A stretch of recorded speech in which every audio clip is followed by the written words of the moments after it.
Hi, today we are covering the Tiger's leadership piece with the six principles. And the first principle of trust.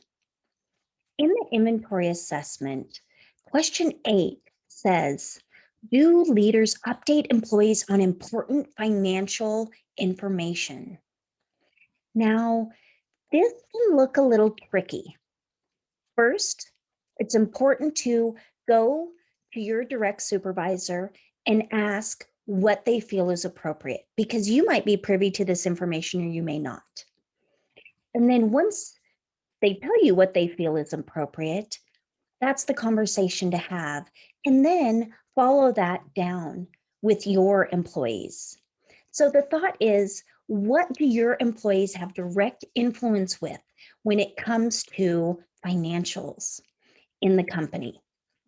I remember a couple times working for different companies where this was a very big thing that we focused on.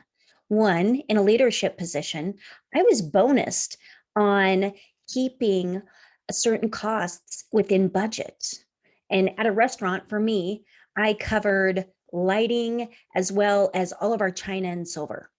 And so I needed to ensure that we were getting the most out of our china and silver and that we weren't having a lot of breakage, and then making sure that my employees got what they needed so that come dessert, they weren't searching for spoons and then didn't upsell dessert because it was a pain to find spoons at the end of the service. And so everything affects one another. Now, when it comes to vacation rental management, for instance, this could be conversations like you're overseeing a sales team. You want to let the sales team know what the target is and how you're pacing. I think of Boys and Girls Club when I drive by and they show where they're looking at achieving as far as bringing in money for fundraising and how close they are to the goal. Same thing. And the other part is when you are achieving very high numbers, that rolls down to your employees in some form, whatever type of incentive program that looks like, but definitely should be relayed to the employees. And those conversations should be one, having it posted. A lot of the clients I work with, they post metrics daily when it comes to a sales environment and how they're performing. And you will even read that in the Tigers book called Tigers Among Us, when they talk about Zappos and how they post the metrics and real time posting. There are different software systems out there that will post those metrics. How many sales numbers? How much revenue is coming in? When I really want to get strategic with employees, what we'll do is we'll talk about what their average stay is that they're booking and how to increase that. We know the company's average stay, but where are you falling within that? And what can you do strategically now that you're really at a high level of sales so that you can influence that number because that affects the direct bottom line? Now, even successes are discussed, but also when things are looking a little glim. And other companies have gone in when this is the case.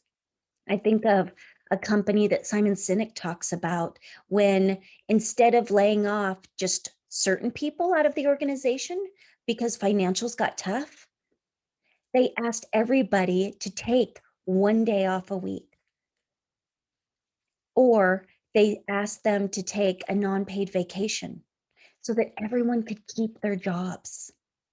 When employees feel like they're part of the solution, they buy in even more. Another thing I experienced was the financials when I would go on site with clients and how much my allotment was to spend when I was on site. I wasn't going out for big steak dinners. No.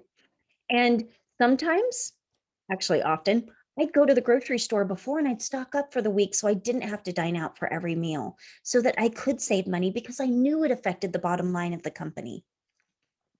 So whether we're having financial success or we're having financial strain, at all times we should talk internally with employees about these metrics. So I encourage you, if you're not doing that already, go to your leadership and ask.